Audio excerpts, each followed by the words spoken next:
What is up, ladies and gentlemen? Happy freaking Monday. My name is Austin Jardine, and this is the Vanguard Project podcast.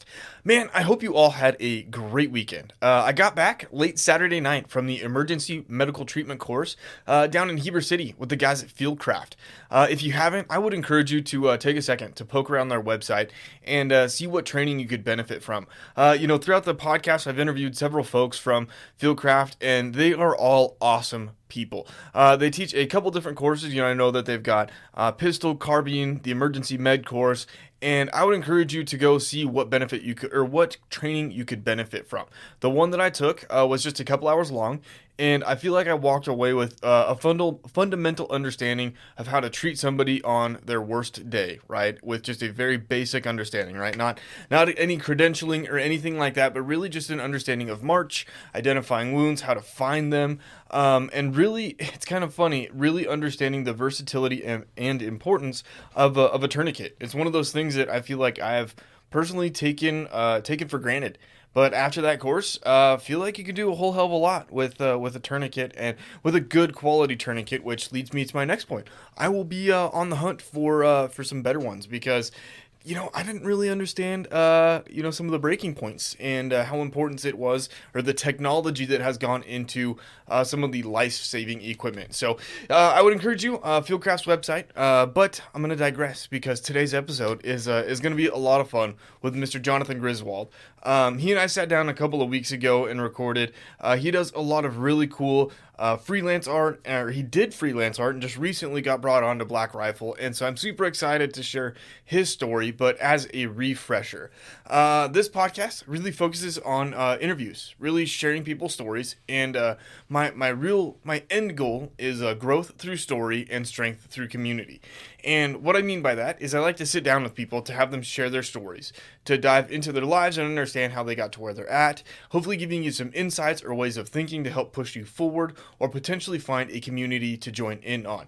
So I do my best to let the interviewee share their life experience, dive into what they've learned, and give you something to chew on throughout the week, and maybe figure out what next steps are, or how to get excited, find a new passion, community, like I said, whatever the case may be. But that is enough chat for me. Linked in the episode description is a handful of codes from the show sponsors and various discounts, like Black Rifle Coffee. It was a fun weekend for me. I went down to Black Rifle headquarters, stopped by the shop. It was really cool. I was geeking out a little bit. So be sure to check out all the codes, use them, share them, and but I'm going to stop talking, and let's roll an awesome episode with Mr. Johnathan Griswold.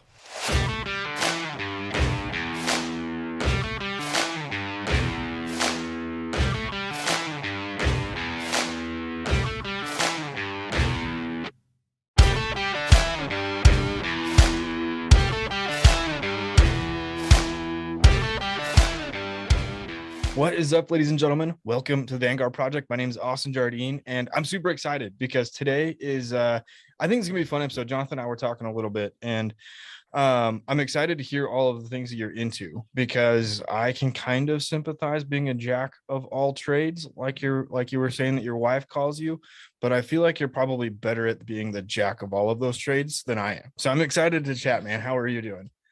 I'm doing good, man. How are you? I'm good. It's Wednesday night. We're Yep. recording. It's like 7 o'clock for me. It's 9 o'clock for you, and I'm Yeah, drinking 9 o'clock. coffee. That's right. Yeah. I thought So about getting a cup of coffee, but I would probably be up till 2 o'clock in the morning. So I decided not to do that. So, that's fair, man. So this is your first podcast. We'll just throw that out there. And I'm excited because I think that my podcast is probably easy for people to jump in and just start talking, because I don't grill you on a subject so much as like let you tell your story. So if you don't mind, maybe just starting with like an introduction of who you are and what you do, and then we'll kind of just go back to the beginning and tell your story. okay. I'm like you said, I'm Johnathan Griswold. I own Grizzly River Art. I do graphic design work. I've been freelancing for about 7 years. I'm self-taught. I never went to college for it. Been drawing since I was a kid. And this year, beginning of January, I got hired on with Black Rifle Coffee full time. So the past month and a half has been a whirlwind. So of course, they went public. We went public it's been really cool. I've flown out there twice. I'm working remotely from Eastern North Carolina, and I'll be flying out to Salt Lake at least once a month. So, but yeah, do graphic design work, and I guess I'm pretty good. I guess I feel like I feel like I get better every year. It's funny when I do artwork, when I finish something, it's always like, man, this is like my favorite one. And then like next week, I'm like, man, this is like my favorite one. And it's like it's been that like ever climbing ladder for like 7 years. Like, so I guess I'm doing right. And a lot of my clients are, I haven't had any disappointed clients. So anyways, yeah. That's awesome, man. So that's what you're doing now. Let's go back to how it all started. I mean, did you grow up kind of the art kid? Did you start? I mean, where did the passion for art come from? Let's just start at the beginning. Where did this begin? And I feel like I'm feeling the effects of my coffee already, getting all jittery. So I grew up in a family of five, my mom and dad, and I had two younger sisters. I grew up in a pretty deeply religious family. So when I say deeply religious, it was deeply religious. We didn't have a TV. We didn't do a lot of things that most people do, which, is fine. So I spent a lot of my time outdoors, from sun up to sundown. If I wasn't in school, and of course I was homeschooled later, but we can talk about that later. But and then I would spend a lot of my time either reading books, or I just got into the drawing thing. I don't really remember how I got into drawing. It's funny, the other night my mom sent me some pictures of some paintings and drawings I did when I was really young. Yeah. And it was kind of neat to see. So I'm not really sure when it started, but I was really young, probably 3, 4, 5, 6 years old or whatever. Okay. And started drawing. I think when I was probably, well, let me step back. In the 3rd grade, me and a buddy used to draw these pencil drawings of army men like fighting dinosaurs, and we would sell these on like notebook paper. We would sell these drawings to like kids, classmates. Really? For like 25 cents. No way. Yeah. That's funny.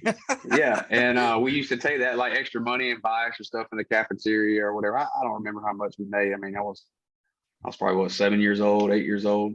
But that was like, I say, like the first time I ever sold something, probably. Yeah, that's awesome. And so I guess I've kind of had that entrepreneurial spirit, I reckon. A redneck that, trying to make a business out of something. But and then when I was probably 14 or 15, I started drawing, getting like serious about drawing, like learning how to like draw portraits, and like, I would see things like landscapes and try to draw them, animals and whatnot. And my dad had this massive collection of like National Geographics, like old ones from like the 70s and 80s. And I used to look through them and draw pictures out of them. And there was a picture that I drew of it was of a Native American little girl, like on a reservation or something. I drew it, and I wrote some sort of poem that was underneath that went along with the photograph in the magazine.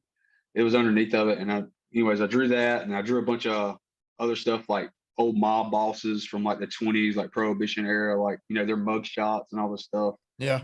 And we had some friends. This is the ironic thing. We had some friends that owned a coffee shop in town, and they allowed me to put my artwork up in their coffee shop. Nice. Okay. And so I sold the drawing of the Native American girl to a guy for like $100 when I was probably 14 or 15. Yeah. And so that was like the first time I ever like sold something, like really made, $15 to a 15-year-old. I mean, $100 to a 15-year-old is a lot of money. Right. But it was the irony that my first real piece of artwork I sold was in a coffee shop, and now I work for a coffee company. Is kind of full circle, I guess. But I did that, and then I kind of got out of drawing for a while, and then I picked it back up when I was probably early 20s. I kind of went through that rebellious stage of my teens. I moved out of my parents' house when I was 17 and lived on my own up until I got married. And I picked it back up probably like I said, in my early 20s. I started doing paintings. I got into abstract art. with spray paint. I did some like finger paintings, like realistic. Like I've always been into Native American stuff. I'm really huge. I'm big into that. Native American history in our area. And I had some artwork put up in a restaurant in Raleigh, North Carolina, which is about 45 minutes from where I live. I never sold anything on that. And then kind of got back out of artwork, did a bunch of things. I really got into hunting and fishing. And probably in, let's see, about 7 years ago, I got a cell phone, and the cell phone had a stylus with it. I think it was like a Galaxy Note 5 or something, and it had a little drawing app. And I was sitting at work one day, messing with my phone, and I was drawing, and I drew this fish on this phone app, and I posted it on my personal Instagram page. And a guy who followed me from like Las Vegas said, "Hey, are you selling prints of these?" And I was like, "Well, no, not really, but I guess I guess I could have a print made and sell it to you." So I sold him a print, and then he asked me to draw a different type of fish. I think it was a trout. I think the first one I drew was a red drum, and he asked me to draw a trout. So I drew the trout, and he bought that, and then I was like, well, maybe I might have something going here. And so I started drawing more fish, and I started posting it, and I was getting like limited prints made, and I started selling a few here and there. And then I started having people asking me to draw like pet portraits, and they were sending in requests like commission work, and I was doing all this on a cell phone, and it was real tedious. I mean, I'm up here like this right here, and I found myself getting better at it and more efficient, and then that probably went on for about a year. And then I had a few people reach out to me about doing like logos and like t-shirt designs. And I was like, man, I don't know anything about that. I was like, it's probably a good time to get a computer. And so I was looking at buying a computer, and this is a pretty big stepping stone. That was kind of like destiny pushing me this way. Yeah. There was a friends of ours in our church who came up to me one Sunday morning and was like, "Hey, we feel like we want to get you a computer." Like they didn't know anything about this, right? Like they didn't know I was trying to figure out like, I save up money. Like I was working a job. I mean, I was working a good job, but I made absolutely no money at, and then I was kind of living paycheck to paycheck, and struggling, and I couldn't afford a $1,300 computer. Sure. And they just came up to me randomly and said, "Hey, we felt like we wanted to help you get a computer." And to this day, I don't know how they knew that. And I was like, "No, I don't really want to do that because I don't like handouts and all that." And they were like, "No, if you want to pay us back later, you can, but we want to help you pursue this."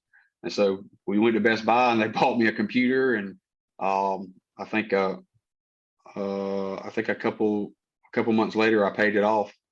And when I got the computer, I downloaded Photoshop and Illustrator and all these apps, and I downloaded and I opened them up. And when I opened them up, I was like, "There ain't no way I'm gonna learn how to do this mess." And so I shut my computer, and I got kind of, I was kind of like, "Man, looks so complicated." Like I have the ability to draw stuff, but like learning, like, I mean, there's like, I don't know how many different tools are there, probably tens of thousands of different things you can do up there. I'm just like, man, this is crazy. And so like a couple of days later, I opened my computer back up. I was like, all right, I got to figure this out.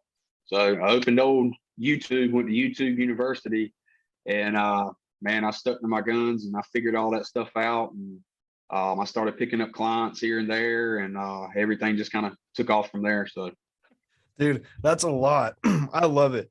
So I've been taking notes, right? And I didn't want to interrupt you because I felt like we were on a roll. So okay. I've got a couple of questions. So going back to like when you were 14, 15, right? And you were starting to feel a little bit more serious about, drawing and art and starting to get your dad's National Geographics, right? What was it that drew you towards drawing and actually taking it serious? Like, where did the emotion come from and the drive to get better at it? So I've always had this thing, and I still have it now. I like creating stuff, Hmm. and I've always been kind of a tinkerer. Like when I would get like remote control cars, I didn't last long because I always took them apart because I want to see how they work. I sympathize. Yeah. And like even when I was younger, I remember I liked cutting grass because I liked the way it looked when I was done.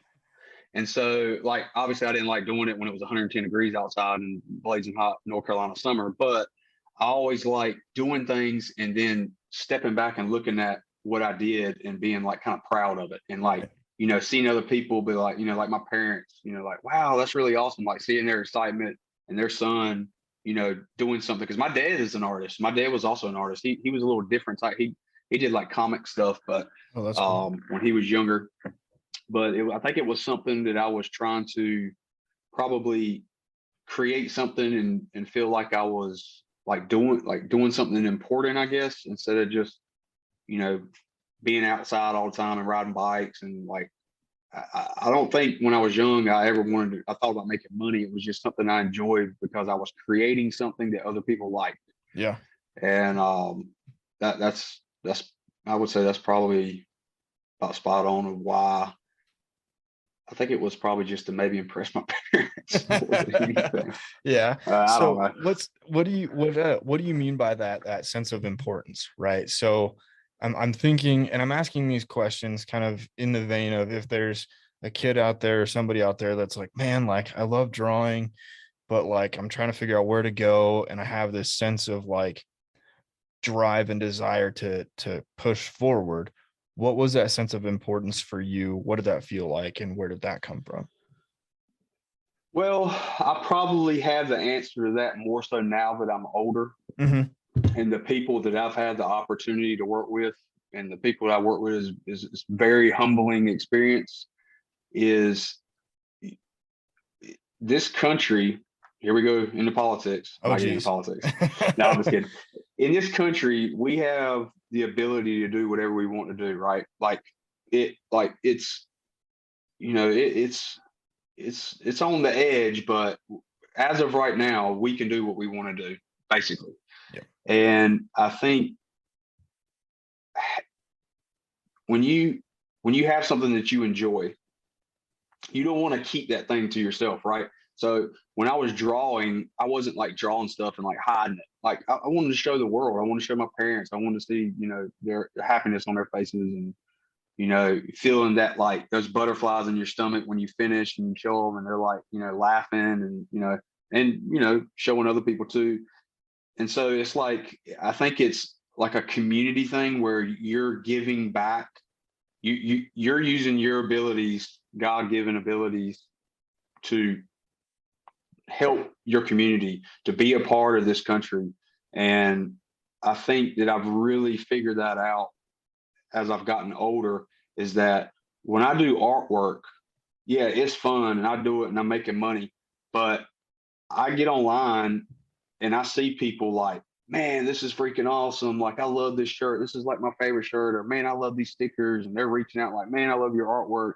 And it's bringing people joy, right? Like, they look at that and they like it and they wear it proudly. And, you know, the company that might be selling that artwork might be using some of those funds to help wounded veterans or help a organization or something. And so it's not just about drawing something and just being proud about it.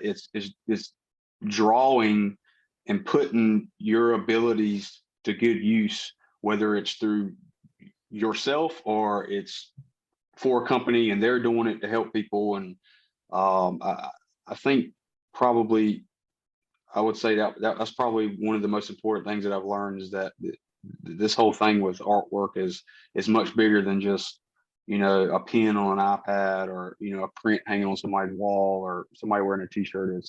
It's a lot more than that. So Yeah. When you start to draw and design, where are you drawing that inspiration from, right? I mean, is it truly thinking back and saying, man, I know this is important, and as I put pen to paper, are you trying to solicit some sort of emotion for people? um so things that I do for myself which are rare. I actually just did something the other night. It was from one of my, I don't know if you saw it. It was from a movie that I really liked. I rarely do stuff for myself anymore. Back in the day when I would do stuff, I don't, I really like drawing people. So I don't know if there was like any type of inspiration to it other than me trying to just hone my abilities. But now, if I do something for myself, it's a design in particular that we can talk about.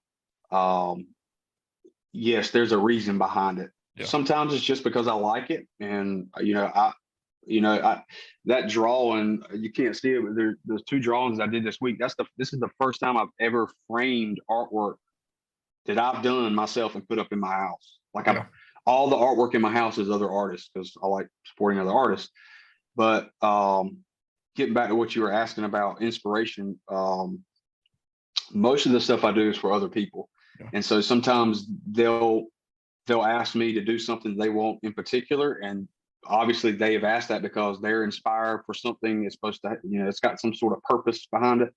And then sometimes we're like, look, I like hunting and I want something with a white-tailed deer or something on a shirt or whatever, and so they're trying to get the message across that, hey, we're a hunting company and we want to attract people who hunt white-tailed deer or whatever.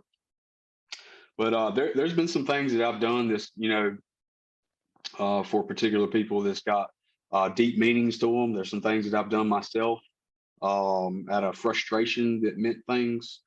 We can get to that later. But most of the stuff I would say is, I mean, it's obviously got some sort of meaning. It's just not random. So I've done some really personal things for people. We can talk about those. But yeah, I would say most of the artwork that I do now has some sort of inspiration or meaning behind it, whether it's just to drive sales or it's to get a message across or, whatever. Yeah. Okay. So kind of coming back to, I guess, being young and working through the art, a question that I have, and I'm curious about this, right, is when you started to really put your work on display, how difficult was that for you, either to show your parents or to get it displayed at the coffee shop for sale? I mean, what was that experience like? Was it easy to get your stuff out there? Were you like, holy shit, like this is really tough getting your artwork out there? I never really tried to get my artwork out there. It was just something I just did for myself and my family and, friends or whatever. Um, I don't even really know how how the conversation came up that it actually went into that coffee shop. Like I Yeah. said, they were family friends, but it wasn't like I guess it was I mean, it was a big deal to me Yeah. when it happened. Yeah. And I've always really believed in myself as far as like my work I do. And like I've always known I'm not the best artist. I mean, I work with great artists at Black Rifle and people I think are way better than me, but I've always felt like, man, I'm pretty good at this. Like I wasn't embarrassed to put it that Okay. way. Yeah. So I felt pretty confident in it. I had no expectations of selling anything. Sure. And then when I was a little older, when the stuff went into the restaurant in our Raleigh, I actually didn't have enough artwork put up. They were like, "You need more to fill the wall space." So like I created all this artwork in like a few weeks. But I wasn't really confident in that stuff. It was more just kind of, it wasn't really inspired. It was just kind of, well, let's just put some stuff together, which was cool looking. But Yeah. no, it hasn't really ever bothered me, or didn't seem difficult. But like I said, I've never really pursued trying to get my stuff like in a gallery or Yeah. anything like that. Like that wasn't really my thing, I guess. Yeah. Was it intimidating though? I mean, having it on Mm, display more or less? no, it was exciting. Yeah. Not intimidating. It was really cool. From what I can remember when I was young with the coffee shop, and then what I remember from the restaurant. Walking in and seeing it, like I can't even remember if I was with friends. I'm sure at the coffee shop I was with my family because I was young. But walking in with my friends or my wife, which was my girlfriend at the time, and like seeing it, like sitting down and eating, like, hey, I did that. That's a really cool thing, and that's still something that I really get excited about now. Yeah. Like seeing my artwork out in the wild. I get really pumped up about it because it's like, dude, it's like, man, I did that and I'm all the way on this side of the country and that guy's got what I did on his hat. And it's just, it's like a real, a oneness with the, I don't know. It's just weird. Yeah, It's pretty probably a cool. little like existential, like, man, is this real life? Is this like the double Yeah, rainbow guy? it's kind of like, hey, man, it's strange slapping myself in the face, but yeah. Yeah, that's funny. So when you got into your 20s, and maybe before we get into, when you got into your 20s, took a hiatus from it, what would you say was probably the most important thing you learned, whether that's, just getting into artwork, getting your artwork out there, being confident, for maybe somebody that's trying to get into artwork, a young kid that's really like exploring it? I mean, what do you wish you knew in that time frame that would have helped you? I'm a firm believer in we all have a certain path that we're going to take. And I don't believe that we can veer from that path. I mean, I'm a Christian and I believe that God has intended purposes for us all. Right. And so there's a lot of things that I look back on my life that I tried to do that didn't work out and I was really upset about. But if any of those little things would have happened, I never would be where I'm at today. Right. Okay. And if you got some time, I'll expand on that. Yeah. Let's hear it. So when I was 21, I had a local government job. I did building maintenance, right? And I think I was bringing home like $18,000 a year, getting paid once a month, like paycheck to paycheck, living on my own. Like it was rough. Good job on paper. I mean, state benefits and all this stuff, but I wasn't making money at all. And I mean, I was counting pennies to payday. And before I got to that job, I met my wife. I was working part time at Walmart, and she was working part time while she was going to college. And we met, and she was actually dating somebody at the time. And I wouldn't say I fell in love with her right away, but I knew that I really liked her. She came from a military family. Her mom and dad were retired Air Force, and so she was brought up really well. And she just had a really good attitude and like just really sweet and had a good spirit about her. But I was kind of in this place where it's like I didn't really know what I wanted to do, Yeah. and so I actually tried to get in the military. I tried to get in the Coast Guard, and I know some people are going to probably give me hell about that, but I really want to do like rescue work, like Yeah. doing the whole diving thing, and protect our borders and that type of thing. And so I went through MEPS and I did like all my tests, and at the very end I had an eye exam and I failed the eye exam. Ironically, I have really, really bad eyesight. And so I didn't get into that, and I was really bummed, and I kept trying all these different things. And I say all that to say this: if any of those little things would have happened, if I would have gotten in the military, or if I wouldn't have got that job at the state and been unhappy, trying to figure out, all right, how am I going to make more money, or what am I going to do to bring more money in, I would have never gotten to where I am today. So whether it's artwork or you want to build furniture or be a mechanic, like if you're good at that and you set your mind to it, you can do it. But I do believe if there is something greater for you to do that can mean more to people and help people, I believe that's where your life is going to steer to. And I guess I hate to say it so definitive like that. I guess this doesn't always work out, but I feel like if it's meant to be, it's gonna happen. Now, I'm not saying it's gonna be easy, but it's gonna happen. And I feel like that's kind of how this whole journey that I've been on. It's just little things that just happen, at the right time. Somebody helping me buy a computer, and I don't believe if I was meant to do this, none of that, the good things would have happened or the bad things. So that I thought were bad at the time, but turned out to be for my benefit. Yeah. So I believe if you kind of stick to your guns and just look inside yourself and figure out what is it that I want to be, or what is it that I want to do, and you pursue it, and your life kind of edges you in that direction. I think anybody can do it. Do whatever they set their mind to. So Yeah. So in kind of this time frame, right? I imagine it's probably a little tough, right? Not knowing what you're going to do, feeling maybe a little bit lost, not quite certain what comes next.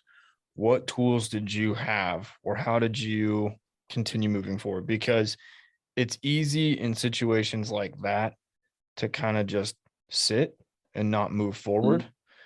How did you keep moving forward? What did you rely on? Was it faith? Was it art? Was it, your soon to be girlfriend, now wife? I mean, how did you continue to not fall into the rut? My wife, God, obviously, but my wife, I used to be a wild maniac. I mean, a maniac, very irresponsible, partying all the time, drinking all the time. There's nothing wrong with drinking. I think if you can control it, but I got to the point where I wasn't controlling it.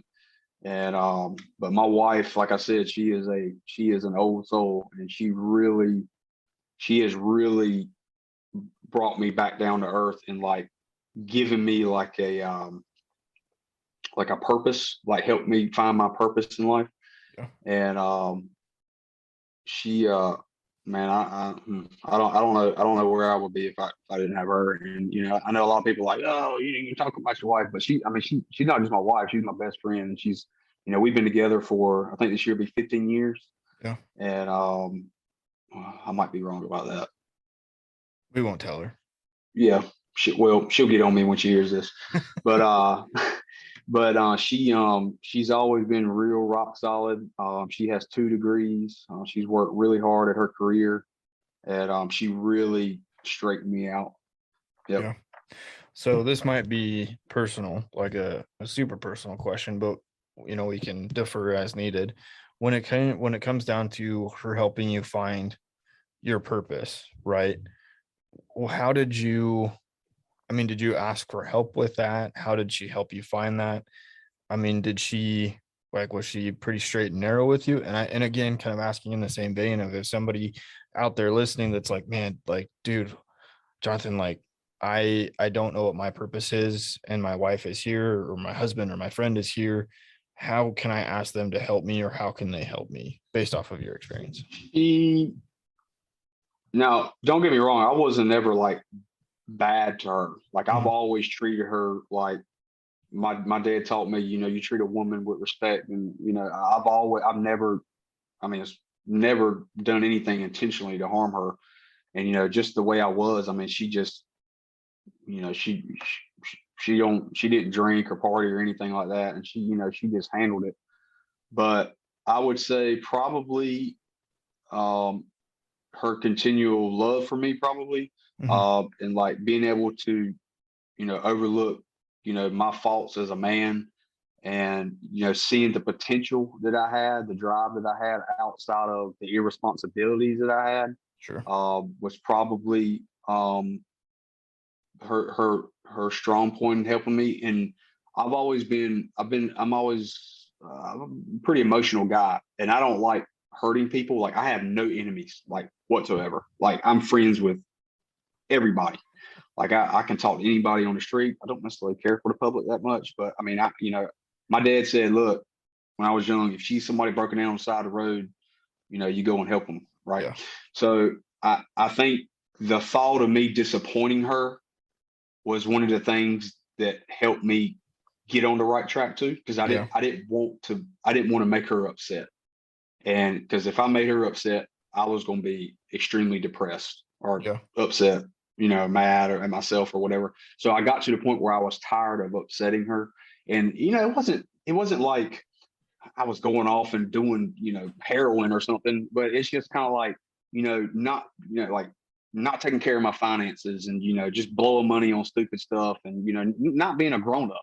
It's just that, not being a grown adult, and, okay, yeah, you don't make a lot of money, so you need to start, figuring out what you can do to save money, right? Those type of things. And, it was just like, stuff like that, just being irresponsible, as an adult. And I got tired of disappointing her. And so as our relationship grew and I wanted to marry her, I realized that if we got married and something happened to her and she wasn't working, I couldn't take care of her, like financially. Yeah. And so I was like, all right, I want to marry this girl, and I want to be able to take care of her if something happens to her, right? Like, I'm not going to get into a relationship and be irresponsible. And if, God forbid she gets in a car wreck and she's paralyzed, like, what am I going to do? I didn't want to be that person. And so I was like, all right, I got to start buckling down and like figuring out, how I can take care of her. And that was kind of like the start of me like getting serious. So, Okay. So when you say starting to get serious, what did that start to look like? um, that was probably right around the time I started the whole art graphic design stuff. Okay. And how like you're in a job, and dude, I'm sorry if I'm complicated when I talk. My Oh, mind runs 1,000 miles an hour, I am and 100% tracking with you. it No, makes sense. It makes sense in my head, but yeah. sometimes when it comes out, No, it's Aaron gets funny. on me I'm all the listening time. as you're talking. I'm like thinking and relating to like my life, and I'm like, no, everything. Like I'm with you. So no, this is good. Perfect. Yeah. So the job I was in for almost 10 years. And it was like, how you're stuck in a place and it's just comfortable, but it's like extremely uncomfortable. But the thought of leaving that thing, It's worse. and it's yeah. And so it was kind of like, she was like, all right, you need to start, like, we need to find you another job. And there was some other things that happened. I got hurt at work. I had 2 hip surgeries. And so like I went through rehab for like 3 years. And that's a whole nother story in itself, hard chapter of my life. But I was shuffled around inside that job to a place that I didn't really care for. And I worked with good people, but I didn't like the work. And it was just kind of that every day, get up, go do this desk job and, do this. And I was just like, man, I'm not getting anywhere. And this was when we were really seriously talking about getting married. And, I was like, I started this whole drawing thing and I was like, how can I do this and make more money? And I think about the time I really started making a little bit of money on the side with it, she found this job. It was another state job, but it was paying like twice as much. Yeah. And it was with the Department of Transportation. And I didn't know anything about road work, right? And it was in an engineer's office, and it was a surveying job, doing surveying and inspection. Yep. And so, anyways, when I got, about the time I got that job, I got pretty serious. So it was a lot going on in those couple of years where it was like emotionally, spiritually, physically, I was trying to get on a straight path, and then financially, I was trying to get on a straight path, and figuring out this whole artwork thing, and it was a lot going on for that period of time in my life. I guess that answered the question. I don't know. It was kind of veered off a little bit. No, you're good. What in that period of time, right? That's a lot to handle at once on top of actually doing the work, right? What both like actual like job work and artwork, right? Or like construction or transportation work and artwork. What tools did you find throughout that, whether that's like financial planning tools or things? What helped you kind of get to the point where you were comfortable getting married, but also able to start moving forward with turning artwork into a career, if that question made sense? Well, I've always been like, I've never been like a real materialistic person. And like and earlier when I said blow money on stuff, it wasn't like I was going out and like, I bought my first brand new vehicle last year. It's the first vehicle I've ever had with AC in it. Right.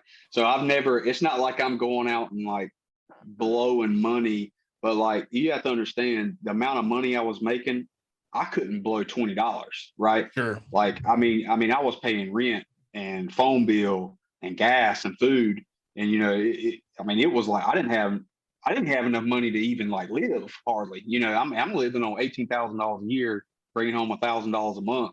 And I'm trying to pay rent and drive to work. It was 30 minutes away and all this stuff. So it wasn't like I was blowing a whole paycheck on, alcohol or anything like that. It was just like, she was telling me, you need to save every dime you can. I'm like, I don't have any money to save. Like, and so when I got this new job and I started making more money, it became easier to get serious about saving money and being more financially secure and realizing, okay, I can take care of us, if something were to happen.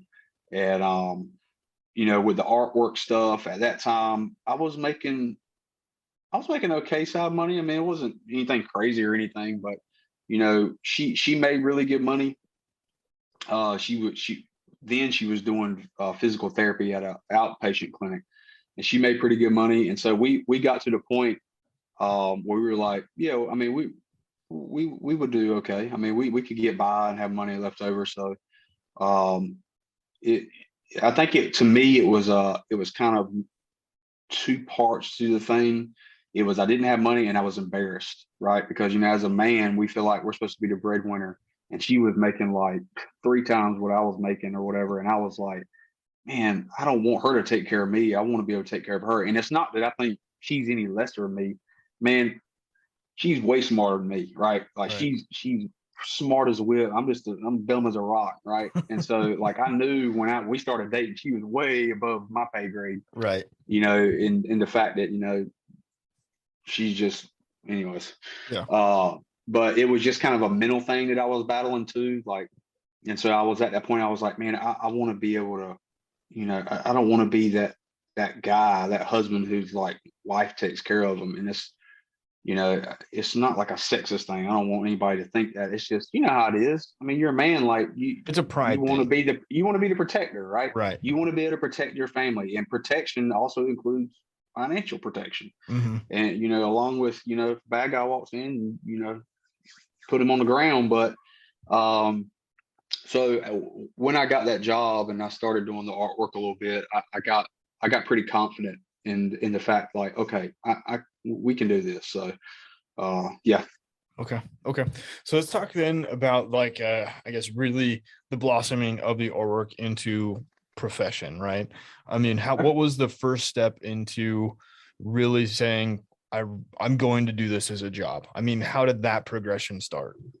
All right, I can probably stay more on track because it's a little more fresh than No, those you're good. latter You're years. good. So 2 years ago, I think it was in like the summer of 2020, so not quite 2 years. I was doing a lot of artwork for people, and I had gotten pretty proficient at the programs, and I had gotten pretty good at doing stuff. And I was doing some pretty elaborate things, like some of the last couple like fine art stuff I did, like the fish drawings and stuff. I was spending like 40 hours on them, and like they were like, you can go on my Instagram page and see, if you scroll down to the bottom, you'll see some of that last couple like really fine art stuff I did. I did Yeah. some architectural drawings, people's homes and whatnot. And I started working for small companies, like I'm trying to think of like one of the companies that one of my first clients I worked with was it's a guy named Bryant Fikes. He owns American Fetcher, and it's that kind of outdoor hunting, duck hunting. You see a lot of the hats with like the ducks flying on them, or the deer, or kind of that southern type clothing that people really like to wear. And he was a really really cool guy. He was like my first probably good client that kind of I helped him brand his company. Like, I basically been doing all his stuff since the beginning. I think he had a few designs before I started, but I started working with him, and then started picking up all these other outdoor companies and whatnot. Let me step back real quick to tell you how I started advertising myself to Yeah. the That was world. my All right. next question. Yeah. Let's hear it. Yeah, I guess I should have started with that. So uh, after I had kind of made a little portfolio, I probably had, I don't know, 20 or 30 drawings, fish and ducks and wildlife stuff. Because, like I said, I've always been into hunting and fishing, so I've always been really big into wildlife. I created an Instagram account. Grizzly River Art is what I called it. How I came up with that name, Grizzly was my first nickname. My last name's Griswold, so my first nickname was Grizzly. I like to fish, so I like the river. And of course, a grizzly bear is like my favorite animal in the whole wide world. And artwork. So that's how I come up with my name. It's pretty simple, kind of, nothing real crazy. It was just my first nickname, and I like to fly fish. So, um, but I created my account, and there was a few companies that I did some concept designs for. One of the companies was a fly fishing company who did a subscription service. So you pay like $20 a month, and you get this box, and it had like flies in it and stickers and koozies or whatever.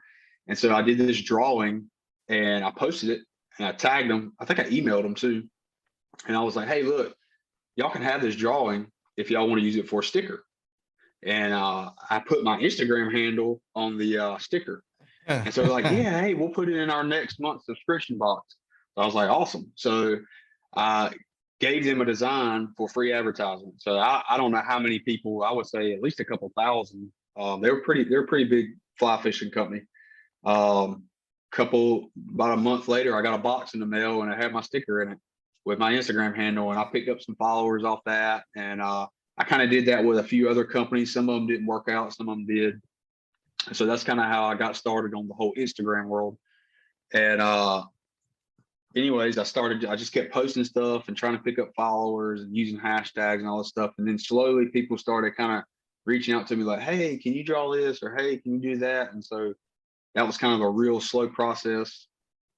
And then fast forward a couple of years to probably about 3 years ago, I started kind of getting burnt out already. I was staying pretty busy.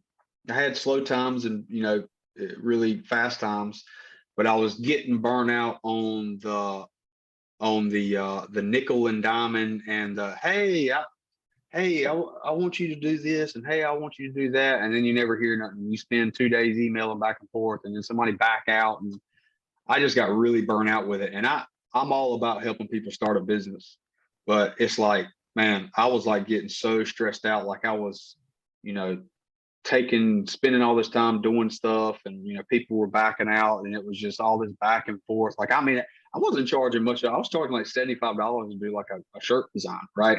Like, I mean, that's nothing. And people were still trying to like haggle. And I get it. People are trying to get what they can get. Like, I get that.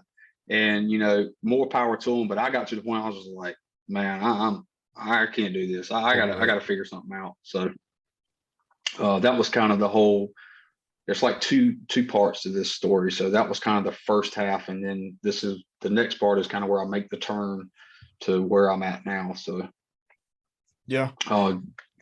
I guess when you start to get burned out, how did you, I guess maybe a few questions out of that. I'm trying to think of how I want to ask this. So what in kind of the first side of this story did you think was most helpful in getting your brand out there? Instagram. Yeah. Yep. Man, social media has changed a lot. We all know that. It's gotten pretty bad. And we'll get into a situation later about that. But I can't complain too much about Instagram because 95% of all the stuff I've ever done has come off that platform. Yeah. And it's been a great tool to meet people and build a business off of.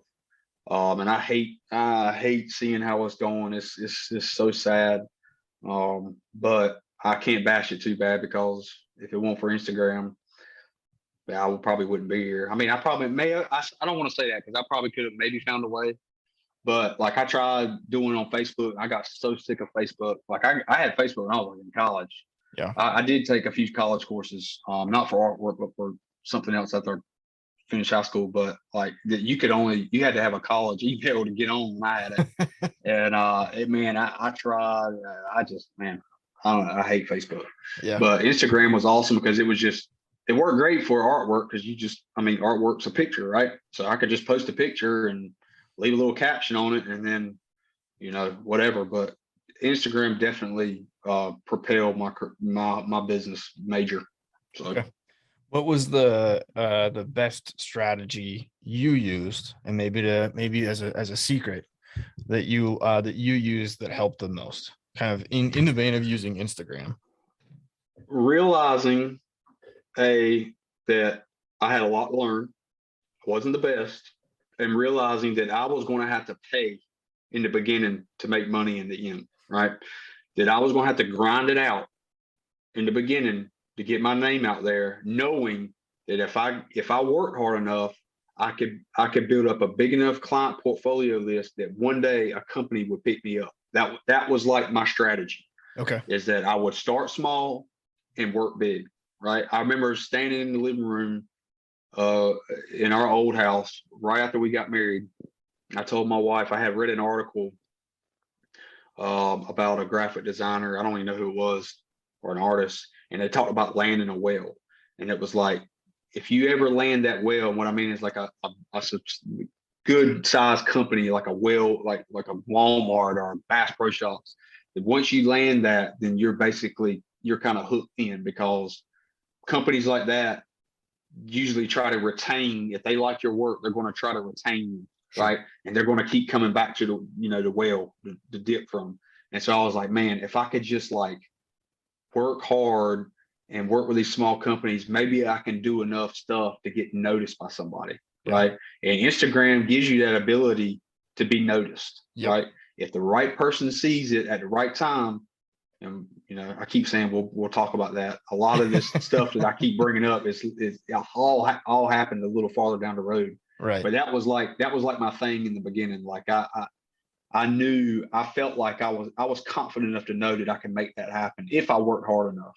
Right. So I can tell. It's funny. So like, I know that it happened a little bit down the road, but like, I can tell you're getting excited talking about it, because it sounds like as part of this, right? You mentioned you're starting to get burned out, but I can imagine the turning point to that is like right here, I'm assuming. Mm-hmm. Yeah. So let's get there. Where was the turn? Or I guess what led to the turn? All right. So like I said, I'm a passionate guy. So let's hear it, dude. I'm excited. No, I got no issues. In North Carolina, my family, we call it Jawline, where we talk about basketball. You sound like a guy at an auction place. I get talking so quick. My wife is like, when you do that podcast, you need to make sure you slow down so people can understand. It's okay. But, we can do like half speed for like the next 10 minutes. Yeah, there you go. I'll do that. But anyways, so in the summer of 2020, I was like, man, I gotta figure something out. Like, there's these companies, and this was at a time where I started really getting into the veteran community side, right? Like I've always been like a huge supporter of the military. My dad was in the military. Like I said, I tried to get in the military. My granddaddy fought in Vietnam and Korea. My wife's parents retired Air Force. And so like, I've always really looked up to that community, right? And so I started following Mike Glover at Fieldcraft on Instagram, and I started getting into these people who really started talking about, America and what we kind of need to get back to, like the roots of who we are and, preparedness. Like, I've always been really big into like homesteading. Yeah. And like being self-sufficient. Like, we grew up poor, and my parents always, find ways to make do and not be wasteful. And so like the hunting and fishing and part of community and like that was like my niche, right? So I started really following these guys. I started listening to podcasts,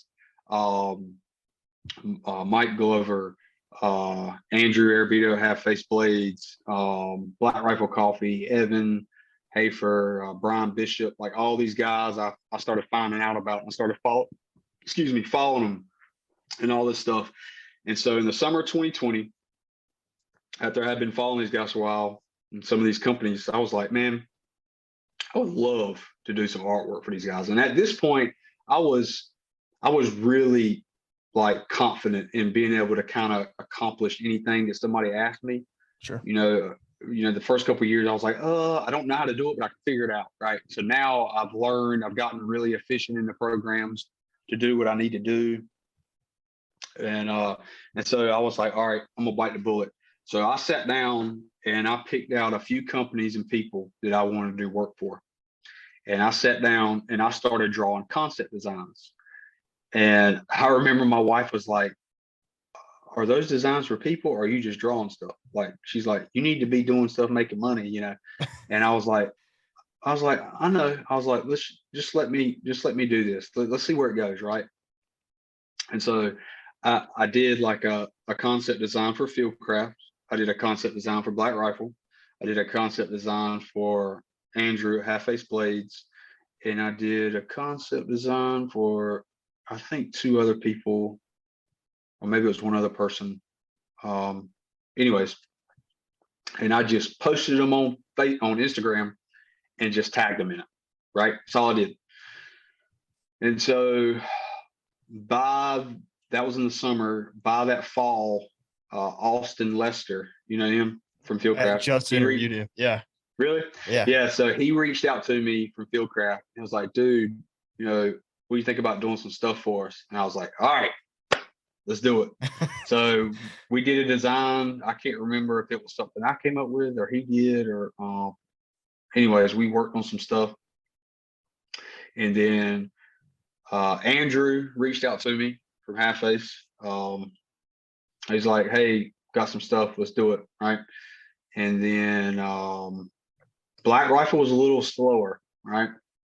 And so I was like, and you know, Black Rifle was probably the bigger of the companies. And so I knew it was kind of a long shot, and I knew they had artists and stuff like that. And so I just I kind of forgot about it. And so I started doing work for Fieldcraft, you know, freelancing, and I started doing work for Andrew freelancing. And then I started picking up these other people, Eddie Gallagher, you know. Yeah. He had posted something one day. I don't remember what it was. I was like, hey man, I just commented on his post. Hey man, let's collab on something. He shot me a DM. I did a bunch of stuff for him. That was really huge. Super, man, the Gallaghers are a great family. They've been through a lot, and they are awesome. And I did some stuff for him and Brian Bishop with Orion Design Group. Mm-hmm. I'm not sure if you know him. I feel like I know the name. Yeah. He used to do Full Auto Friday with Andy Stump. Okay. But he's got his own podcast too. But super nice guy. I did a little work for him, and I started picking up like these kind of like heroes that I looked at, like these people, and the whole time I'm just like, every time somebody like that would reach out to me, I run in there and be like, man, you ain't gonna believe who just reached out to me. like and it's like it just all kind of happened really quick. Right? Yeah. I was like, man, and it was just like overwhelming. Not like overwhelming. I didn't feel like I could do it. It was just like emotionally, it was just like, man, this is just crazy. And one thing I will say about every single one of these people that I do work for, they are all the most down to earth people. And I know you've probably talked to a lot of them. Like, to me, they're like these giants, like these people who have done all these great things and, you know, served our country. And of course, they would never say that. You know, they're humble. And I was just like, the way they talked to me, it was like they knew me forever. And I was just like, man, this is so weird. Like, I kind of looked up to these guys, and, you know, some of them are like my age, but still, like, you know, they got these really big, grandiose stories of things they've done in their life and things they've done for this country, and, you know, putting their lives on the line and saving people's lives. And I'm just like, you know, I'm like this guy from Eastern North Carolina, and I'm talking to this dude who's been all over the world, like, you know, protecting our freedoms. And it was just kind of like it was really humbling experience. And I just kind of like, I had to kind of take in that moment. Like, man, I can remember some of the first conversations I had with each of them. It was just like, man, this is crazy. I mean, it's like a thing that I've, like, you know, took a snapshot of my brain that I've kept. And anyways, so I started doing work for those guys. And then the big boy finally shoots me a DM. Evan Hafer shot me a DM randomly. I think it was in February of 2021. And I was like, what is this dude doing in my DMs? Like, randomly. Like, I don't even know how, like, I don't remember why all of a sudden he, like, reached out to me. Yeah. Or he just, because when I had talked to him, he hadn't even seen the concept design that I did. Oh, so yeah. I'm thinking maybe he must have saw something. I'm guessing probably at Fieldcraft, maybe. Oh, yeah. Yeah. And so he reached out to me. He was like, hey man, you know, what do you think about doing some artwork for us? And I was like, yeah. I mean, yeah. He's like, well, hey, let's get on a phone. Yeah. So he's like, hey, let's get on a phone call within the next week. And so like a couple weeks went by and we didn't get to talk. And then finally we finally got on the phone. And I remember when he answered the phone, I think he had just probably gotten off work and he had walked in and his house and I could hear like his kids in the background. I was like, man, the CEO of Black Rifle Coffee is calling me and he just sounds like this normal guy. Like, it's just so weird. And I'm sure you probably experienced this. Anybody who's experienced, meeting somebody that you look up to or kind of like this superstar. And I know he would probably hate me using that, but to me, he built this massive coffee empire out of his garage. And I'm like, I'm trying to do this thing on my own. And it's like, he's done all this stuff in the military and for our country and the community and giving back to veterans and all this stuff. And I'm like, this guy's calling me and he's just like, hey bro, what's up? What's going on? And I'm just like, hey man, what's up? And he's just like all pumped up about artwork. I'm like, man, this is freaking awesome. And so we talked for a little bit. He was like, all right, the first thing that I have an idea that I want you to do is like this rooster. And this rooster is going to have like, nods on and holding like this, SBR and all this stuff. And I'm like, bro, you ain't gonna believe this. So he said that and I was like, Evan, you ain't gonna believe this. I was like, dude, I just drew a rooster with nods on and just posted it on my Instagram. He was like, huh? I was like, man, I got chickens at my house, right? And I was like, I got this little Bantam rooster that's like 10 inches tall, right? He's this little rooster and he's like super colorful. And I was like, man, all the hens are like twice his size.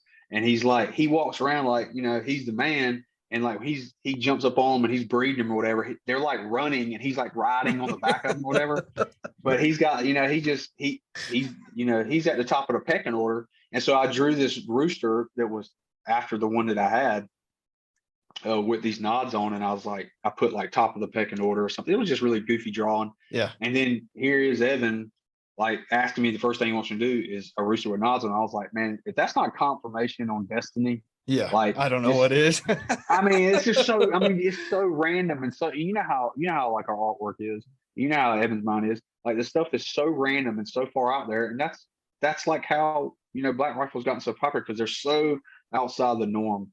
And anyway, so we did that, and then I was doing like a design a month, just freelancing, and still I was still doing work for Fieldcraft. And still doing stuff for Andrew.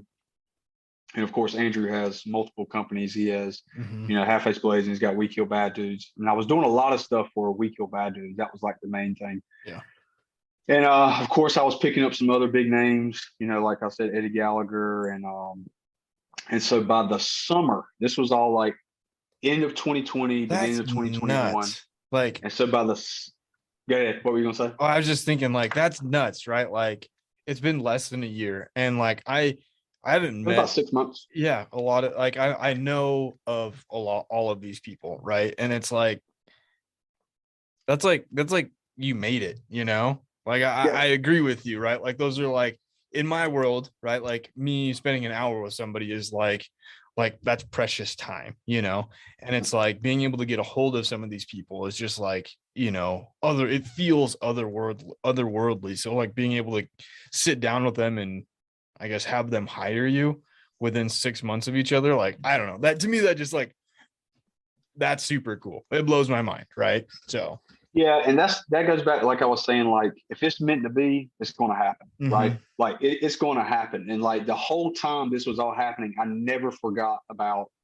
the grind, right? Right. Like I realized that looking back, I mean, obviously it was totally worth it, but you have to put your mind to something to do it. Like that's what anything. And I think that's a problem that, I'm 34 years old. I turned 35 this year. And I say people my age, there's a lot of people my age like this, but also the younger generation is they don't want to put forth the effort, right? This whole get rich quick, do as little as possible. I'm just going to dance on social media and I'm going to become famous. Like, man, that's not how it works, man. That's not reality. Like it might be reality today, but these platforms that you got all your eggs in on, those things can disappear tomorrow. And as we see censorship and I mean that stuff, I mean, It who exists. knows? Yeah. But you have to like invest, right? You have to invest time. You got to invest money. And I mean, not even money, just your time, like your brain, man. You got to get past your brain, like your thoughts of like, man, I can't do this. You know, during the hard times, like you have to, if you can step over that rock and move to the next rock.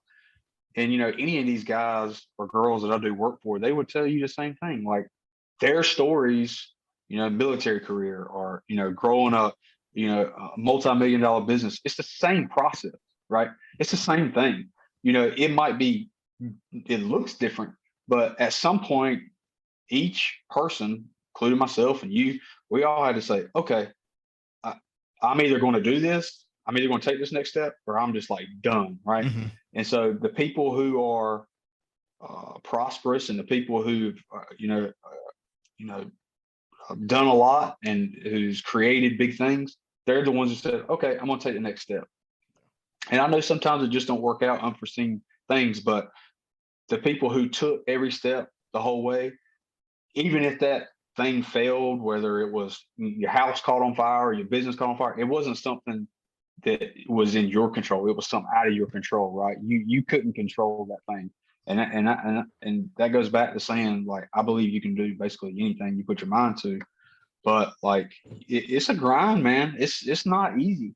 And like, you know, people look at me now and they're like, man, you two work for all these people. They don't know.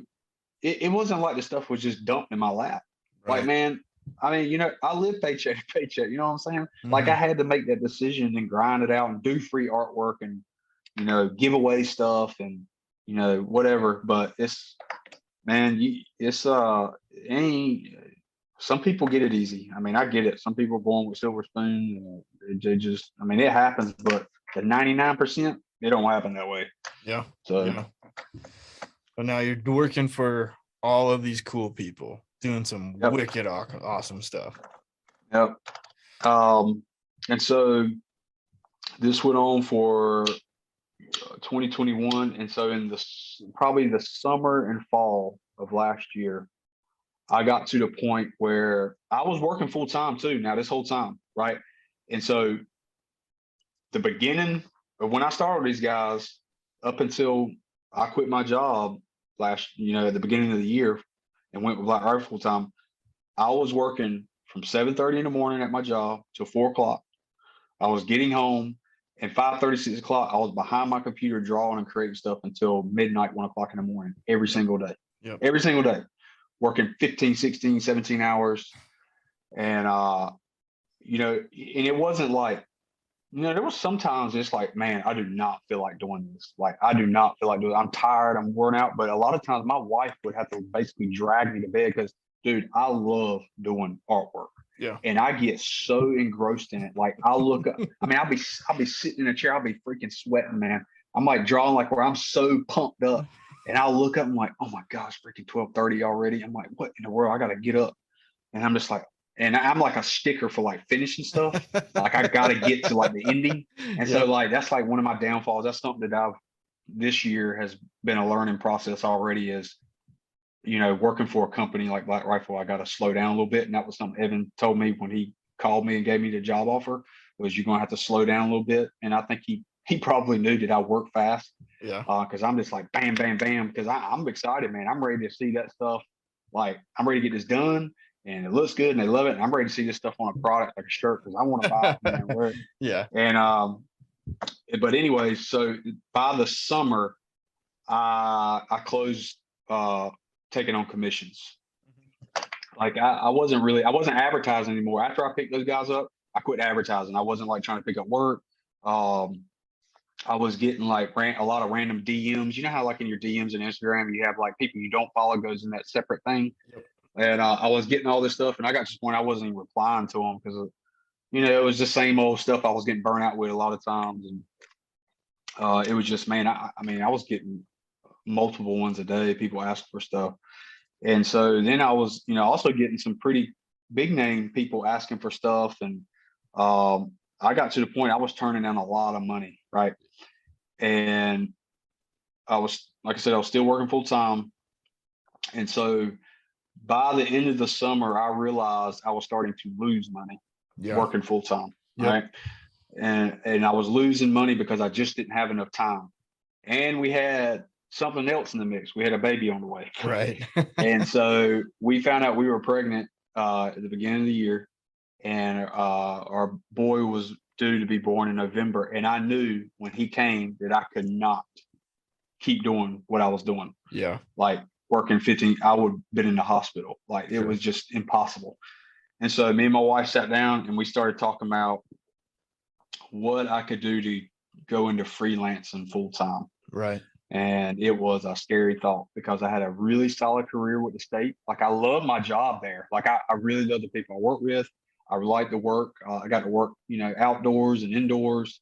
My office was like 5 minutes from the house. So it was, and I had almost 15 years invested with the state. And so I could have retired with a full pension by the time I was like 49 years old. Yeah. And so that's like a big thing. Yeah. Right. Oh yeah. And so that was like, I had that to think about. And then of course, if I go full time, I got to carry my own insurance. I got to, do this and do that. And it's like, man, none of this work is guaranteed. Right. Right. All this stuff is freelance. And I had contracts with Fieldcraft and Black Rifle for like, just, I think they were like I think Fieldcraft was like 6 months contract, which was something that, we renewed and continued renewed. But it, who knows what happens next month? There's no guarantee. So I was like, man, I don't know. Like the money's there, but it's not guaranteed, right? Like I got this job, it's guaranteed, pretty guaranteed. I mean, people got to drive on roads, right? Right. Yeah. And artwork with, and how we're in the middle of the COVID deal. So, people losing jobs left and right, like companies are going belly up. Like, man, are people really going to be wanting shirt graphics and sticker art when, there's millions of people losing their jobs, right? Right. And so there was that. And I'm just like, man, I don't know. We just talked about it and prayed about it. And so I said, well, maybe I could reach out to some of these guys and see if they'll put me on a retainer. And so it would be, basically guaranteed money every month, whether I do something or not. And basically I would just agree to how many, amount of designs or, blah, blah, blah. And so I started thinking about that. Something else I was going to say about that. Maybe I'll come back to it. But we were talking about that, and I had actually texted Evan and was going to talk to him about that, because I was just on a contract per design. Right. And I wanted to talk to him about putting me on see if they would be willing to put me on a retainer. And I had texted him. I was like, hey man, if you ever get free time, I'll talk to you about business. Cause he wasn't my only direct contact, but he was kind of my direct contact. And it was Chris Hunt. I think you had Chris Hunt on your podcast. Yeah. Yep. He was kind of like my handler there. So he was the one I was getting like my projects from and all that. Oh, geez. No, I'm just kidding. No, he's good, dude. I like Chris. He's actually doing really good with that Code of the West. Yeah, I know. I bought one of his shirts. Yeah. But anyways, so I had text Evan. I think I had texted him one or two times, and I didn't want to aggravate him. And I know he's like super busy, and I'm not going to be like rude. I'm just not that type of person. Like I was like, hey, look, if he wants to talk to me about it, he'll call me. So I think in November we were talking about all this stuff, and something kind of crazy happened. It's not crazy, it's normal now, but my Instagram got shut down, right? What? And so I woke up one day and I was like, I can't get on my Instagram. I was like, what the heck? I was like, I can see my page, but like all my stuff's gone. Like my profile picture's gone, my artwork's gone. I was like, what the heck, man? And like I couldn't figure it out. Like didn't get a warning or anything. And so I started like digging. Like I got on Google and I was like, man, Instagram got shut down. My band or what happened? And actually, the beginning of the year, my personal page had got deleted. Hey, I had that Joker for 11 years. I had 2,500 photos of my life on there. I never got a warning or anything. They just shut it down. Like, Yeah. dude, all I had was like pictures of like a lizard in the backyard of my chickens or like family. Like I nothing. Like to this day, I have no idea what happened to that. Anyways, um, it got shut down, and I was like, man. So somebody I read where you could go on your account and you could look up your account status. Mm. And so I go up there and I look, and there was a comment I left on a video like 3 months prior or 2 months prior. It was on a video of Joe Biden talking about delaying vaccine mandates, right? He was going to delay vaccine mandates until after Christmas for federal workers. And the comment I left was, dude, it was like hyperbole, man. It wasn't even like I don't put politics on my art page Yeah. whatsoever, just Yeah. because of that, because I don't want to shut down. And I was like, I think my comment was something like, yeah, that's like saying you can have one last Christmas with your family before you stand in front of a firing squad. That's what I said. Dude, they said I was like inciting violence. I Like need to. I'm curious. I self wonder if you can still look. I want to go look and find out. That's dude, it's funny. still on there. I tried to have them review it. Like I Yeah. submitted a review, like, look, guys. Then I know it wasn't like somebody's, it was like a algorithm or something or whatever. Right. And I was like, dude, are you serious? I'm like, anybody in their right mind would know this is just like, it's not even like what? And so I had reached out to a couple people, and I'm not gonna say their names. And I was like, hey man, I was like, my Instagram got shut down. I was like, I know some of your stuff's been shut down before. I was like, do you have any like connection? He's like, yeah, I got some people on the inside. And I was like, dude, they shut my stuff down over like a comment. He's like, dude, that ain't why your Instagram got shut down. And I was like, huh? He was like, you got shut down because you gained like 4,000 followers in the past 6 months. And I was like, Wow. what do you mean? And so a couple months prior, I had did a drawing of Joe Rogan, right? Okay. And just this was when Dave Chappelle was going through that whole thing with censorship and all that stuff. And I was like, man, I'm gonna do something, because I like Joe Rogan's podcast. I was like, I'm just gonna do something funny. And so I did Joe Rogan. You may have seen it. It was like him and his dog, like up in space, and it was like I an think old so. comic book, like the front of a comic book, and it's like Joe Rogan's holding this mushroom, and it's like, his dog's name is Marshall. It's like Joe and Marshall's quest for the holy mushroom or something. It's like they're like in astronaut suits from, it looks like some like vintage sci-fi art, dude. And he shared it. He shared it and started following me, Oh, that's right? awesome. Yeah, it was like crazy, right? And so like, dude, me and my wife were working on my kids' nursery Yeah, and you when that just happened. freaked And dude, out. Yeah. I had like my Garmin watch on. I was like, what is going on with my watch? Like it was like, rah, rah, rah, rah. I'm like, God, what the heck is going on? And I looked, and man, it was like all these followers and all this stuff. I was like, what the heck is happening? I was like, you ain't gonna believe this, Joe Rogan shared that. And he shot me a little DM and thanked me for doing it and whatever. But so I gained like a ton of followers like really quick.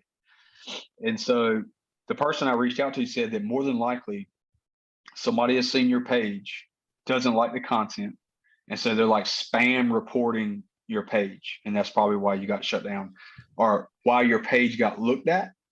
And so what they'll do is they look at your history, and if they see something that you did that's questionable, they'll use that as an excuse to like shut your page Yeah. down, right? Yeah. And which made more sense. I was like, I mean, that dude, I see stuff, you get to like the DMs of like the crazy bot, like Russian bots and Chinese Oh bots and yeah. all Oh this yeah. stuff. And I'm just like, dude, how is this stuff so prevalent? And then like I leave one comment I leave, I get shut down for. And so I was like, man, I was just like mad. I was pissed off. I like emailed some of my clients. I was like, look, my Instagram shut down, because a lot of them they would talk to me through that. I was like, I don't know what's gonna happen. And I really wasn't worried about losing. I guess I was. I was worried about losing the page, man. I worked really hard to build that page up. I had it Right. for 6 years, and it took me a long time to build it up. And blood, sweat, and tears in it. And it had all my artwork on it, which was saved. But just the thought of like starting the whole process over, like, man, it makes me want to vomit. But 2 days later, I got it back, and I got up there and I saw that comment and I submitted a review, and they still haven't responded on the review or whatever. And so I told that story to say that I sat down and I said, I'm going to do something kind of like a rebellious thing. And it sounds goofy to say rebellious because it's like, oh, you're going to draw all artwork and be rebellious. But that's kind of how we kick the system, right? Like, you post stuff against the system to make a point, right? Right. And so I was just kind of sick of like the whole pandemic thing and, you know, the social media stuff and the censorship and just can't find out what the truth is and all this crap garbage. And I'm just like, man, it's like you don't even know where to go to get like truth, like, you know, facts anymore. It's like, man, somebody just give me the facts. Let me make my own decisions. I think that's what most people want, right? And so I sat down and I drew this news anchor with like a robot face, like the skin was gone, like the old movie. And he's like sitting at a, you've probably seen it. He's sitting at a desk. And if you look it up, he's sitting at like a news anchor desk, and there's like a stack of papers in front of him. And on the headline of the papers, it says "Today's Lies," right? Yep. And then above his head, it says "Trust Us." Yep. So, and I just posted it out there like right after I got my page back, and I was like, you know, I'm going to use my abilities to kind of make my voice known, you know, because I don't get into politics, but it was kind of like my moment of like, okay, I'm going to let my little world know where I kind of stand, and that I'm just kind of sick of this whole thing. Like, I'm just sick of the lies, sick of the censorship, just sick of all this crap. And so I posted it, I think the next morning, and this was in December. Yeah, I'm looking at it right now. at the end of November. Okay. Right in November. I have to look at it. So I posted it, and then that morning I walked into work, and it was like 7:30, was going about my day, and I saw Evan shared it. And typically Evan doesn't really share much outside of Black Rifle, right? So I was kind of like, oh wow, he has, I guess, a little more recently. But I was like, oh wow, he shared that. That's pretty cool. And when he shared it, he sent me a message and said, call me. And so I was like, oh, I guess he's going to, you know, probably talk about design or something. So I called him, he didn't answer. And he called me back like 5 minutes later. And I hadn't talked to him, and this had been probably a few months since I had talked to him on the phone or text him or whatever. I was like, hey man, what's up? I was like, what's going on? I was like, man, I'm glad I finally got you on the phone. I was like, I actually been wanting to talk to you about business. I said, but we can talk about that later. I said, what you got on your mind? He's like, well, I actually got business on my mind. I was like, really? And I knew it was coming. I just had that feeling. I was like, all right, maybe this is it. He's like, all right, man, what's it going to take for you to come full time with us? And I immediately walked out the door, and I got in my truck at work, and I was like, what'd you say? And he's like, what's it going to take for you to come full time with us? And I was like, man, I was like, it don't matter what's going to take. I'm going to come full time with you anyways. And we talked for a good bit, and he gave me the job offer, and man, it was awesome. And I was at work, and it was like 10:30, and I was going on lunch at like 12 o'clock. And this was, you know, our child was already born at this time. And so my wife was at home, and I was like, man, I don't know how I'm gonna get through this without, like, when I walk in that door, I'm probably gonna be like a mess, right? Because this is it, right? This is it. This is the moment that I've been working towards, like, not just for me, like for us, for our family, like, you know, the baby just being born, and we've been stressing about how we're going, and it just, you know, it just happened. And the funny thing, another funny thing that happened before that was Brian Bishop, who I was talking about with Around Design Group, called me during the Overland Expo. Randomly called me. He's like, hey man, he's like, out here at the Overland Expo, you out here this year? I'm like, no, dude. And he's like, well, I was out here. He's like, man, I've already talked to like a few people who's brought up your name, like your artwork and stuff. I was like, oh man, really? He's like, yeah. He's like, dude, when you going full time? And he had no idea that me and my wife had been talking about this, right? Right. Dude, and he talked to me. He like gave me the most encouraging word and message. Like, he just knew. It's like he knew what was going on, right?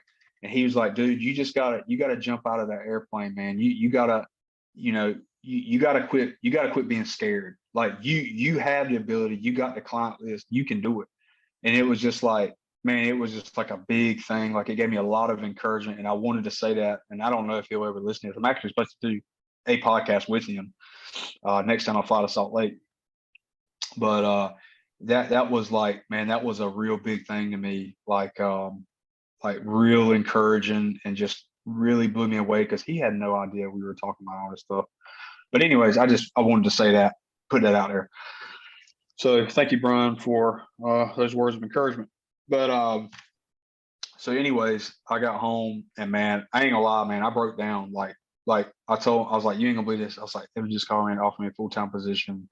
Like, told her all the details, and it was like the moment that we had worked really hard for. And I always make it abundantly clear, this whole journey has never been just me. Right. Like my wife, like I said it in the beginning, my wife has put up with me and times when I doubted myself and all this stuff. So it was like it was an emotional thing, because we knew that I was going to be doing what I needed to be doing, what I loved. B, it was good money, and I was going to be able to be home more with my kid, be at the house more, because we do homesteading, have gardens and chicken, like all these things. And it was just like, man, it was an answer to prayer, and it happened at exactly the right time, and I didn't force it. And that's always the thing that I tell people. This wasn't something that I forced. I took my time, and we thought about it. We went over finances. We went over all the nitty gritty stuff about how we can make this work, if we can make it work. And I felt like that what was meant to happen happened. Yeah. Like I was trying to figure out how I was going to do it on my own, and God had another plan for me, and that was better, right? And so, anyways, but yeah, so I started there at the beginning of January. So it's crazy, dude, man. It's crazy. And one of the things first things I asked him was, am I going to have to move to Salt Lake? He's like, no, man, you work remotely. And I was like, well, that's awesome, because Salt Lake is really expensive, and I really like North Carolina, which, one day I might move out there. But I think I don't know if, I don't want to speak for him, but I kind of feel like he kind of likes me on the East Coast. I think it kind of gives him more, a little more solid connection here. And I don't know, I'm not speaking for him. This is what I felt like, that he wasn't upset about me not being out there. Like he didn't mind me being here. So I feel like there's probably a reason for that, because he could have said, yeah, you got to move out here. So, and there's some other artists that work on the East Coast too. Josh, he's also full-time. He works out of Virginia Beach. He's a really good artist. But so I started January, and I've flown out twice. I had to fly out every month. Yep. At least every month. So I flew out I think the second week in January, and then I was there all last week. So but yeah, man, it was a wild ride, and the ride really has just gone off the rails now. So, yeah, and it's like I'm getting started. Yeah, man, I'm so excited, man. Like, dude, I love creating stuff. Yeah, it's freaking awesome. That's just good, dude. Man, it's awesome. But yeah, I feel like you didn't get to talk any. I just kept on and on. No, and on, dude, so it's perfect. That's how it goes. I guess maybe a last question, because it's like, I know it's getting late for you, and it's kind of funny. Good, like talking, it's funny. I've noticed, and I feel bad sometimes, but like after somebody talks about themselves for like an hour and a half, like you can start to see it in their eyes where they're like, I'm getting tired of being introspective. So like I'm like, okay, like we'll probably have to chat again, because like, yeah, you could tell that they're getting tired. But what is throughout all of this, right? What has been the one thing that has helped you push forward, that you learned, that maybe people don't know, don't ask you a lot, don't think about, that you're like, this is what you should know that I wish I would have known? It's my favorite fully super loaded question. I get weird answers. Can you repeat the question again and make sure I get it right? Because I want to be able to make sure I don't go off on a tangent. No, you're good. What's been the one thing that you wish you would have known? or has helped you the most throughout this whole process, this whole journey to get you to where you're at? Wish I would have known. I think I'll do that second. Obviously, the number one thing that's helped me get here is my wife. And I know a lot of guys are probably, oh, this dude talks about his wife a lot. Dude, she's my best friend, man. Like, I'm not up here gooing and gawing over my wife saying I got the best wife in the world. I mean, to me, she is. But, dude, I mean, I wouldn't be here without her. I wouldn't have an awesome new kid, a son, without her, obviously. But like, man, I mean, she's been my critic, and she's pushed me and helped me and like praised me. And yeah, man, I don't, if we weren't together, I probably wouldn't be here, probably. Yeah. I mean, I have a strong drive, like I said, and off air earlier we were talking, like, I like doing a lot of things, and like I have all these little crafts that I like to do, building stuff and creating stuff outside of artwork, growing a garden. Like, I'm a huge green thumb. Like, I love growing a garden, like, I like messing with my chickens. But like, a lot of that stuff I can do on my own. Like, she doesn't have to push me to do that stuff.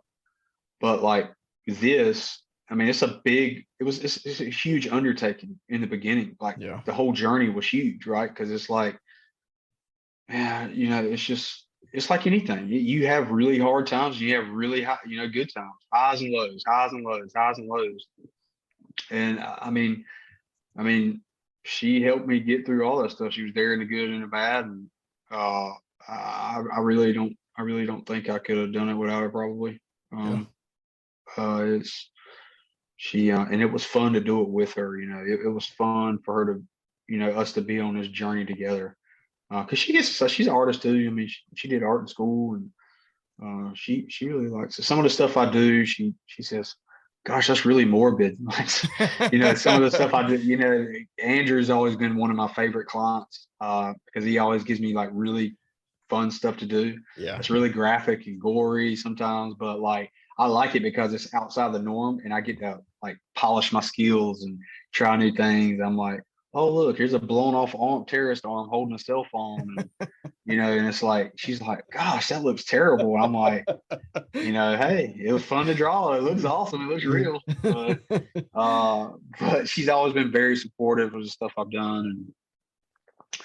And as far as one thing I wish I learned, probably not be so hard on myself. Yeah. I'm probably my worst critic. I think it's a two-sided coin. I think it's good and bad, right? You need to have some sort of self-criticism to be able to excel. But I think also too, like, it can lead you down paths that you don't need to go. And I have a hard time with like disappointment, right? Yeah. I don't like disappointing my parents. I don't like disappointing my wife. I don't like disappointing people I see in the grocery store. Like, I don't like appearing as a failure, right? And so I wish that I could have realized that that's just a part of life. Like, you're going to fail, right? You're going to disappoint people, and obviously doing it intentionally is one thing, but unintentionally, you got to give yourself a break sometimes, right? And I think this is something that probably a lot of people deal with.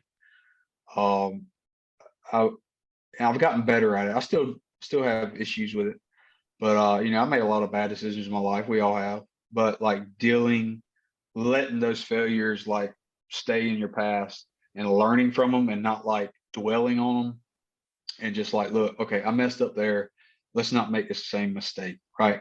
And I wish that I wouldn't have been so hard on myself sometimes, because it was like, I mean, like, I couldn't sleep, wouldn't be able to sleep at night, right? Doing, am I doing the right thing? What we talked about earlier, different things, like, is this what I'm supposed to be doing?